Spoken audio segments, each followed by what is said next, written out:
a vinda de Jesus, diz Paulo, traz uma nova maneira de viver, que, como eu disse, nós chamamos de piedade. É uma nova forma de viver, é uma nova maneira. E isso é essencial, principalmente se você consegue enxergar o contexto da carta. Se você está com a carta aberta aí, na sua Bíblia, capítulo de número 4, verso do número 1, por favor. Ele diz assim: ora, o Espírito afirma expressamente que nos últimos tempos alguns apostatarão da fé, e ele começa a descrever essa chamada apostasia, em que as pessoas vivem uma espécie de, inclusive essa religião se tornando um legalismo que proíbe casamentos, etc. Está aqui no contexto. Se você ler o verso 15 do capítulo de número 3, você vai lembrar que Paulo falou de um procedimento, de uma nova maneira, de como procedemos dentro do cristianismo. Ou seja, o que distingue essa vida? O fiel da balança é exatamente o mistério de Deus que ele descreveu exatamente aqui. É isso que faz a distinção.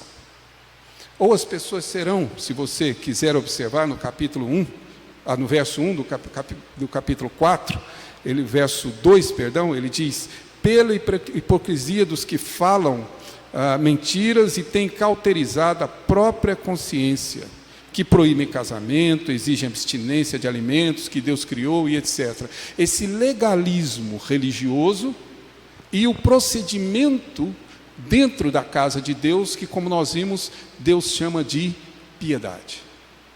A distinção disso está exatamente em como eu recebo, vejo e principalmente acolho a pessoa de Cristo Jesus como o meu Senhor.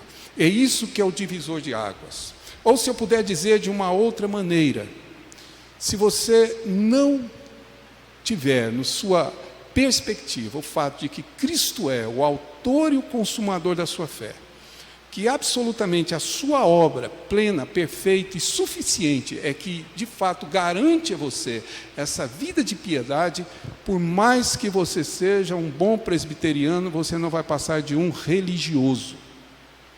Seus atos serão atos religiosos, serão atos, na verdade, que cumprirão um procedimento e principalmente uma cerimônia religiosa da sua denominação, mas a fé cristã não estará lá. É uma das tristezas que eu tenho na minha vida, digamos, é encontrar pessoas que às vezes amam mais o presbiterianismo do que a Deus. Amam mais. Lutam e brigam pelo inário presbiteriano, que parece que aquilo se tornou a sua escritura. Ai de você, se você, na verdade, alterar a ordem litúrgica. Porque, na verdade, essas pessoas não percebem que, na realidade, se tornaram religiosas e não cristãs. Com isso, não quero dizer que nós devemos abraçar todas as filosofias e ideologias que têm aparecido. E hoje fui surpreendido mais uma vez por uma nova entrevista do Kivitz, que preciso falar sobre ela oportunamente. Encaminharei a vocês um texto provavelmente tratando do assunto. Mas mais uma vez alguém que abraçou o teísmo aberto, apostatando-se da fé. É esse o problema. A essência da fé está sendo perdida. Se ele afirmou o que ele afirmou naquele texto, está entre aspas, temo pelo caminho que ele seguirá, quando ele afirma que Deus não pode tudo, e que Deus é limitado pelo seu amor. Já há uma incongruência no que diz, porque o amor de Deus é infinito.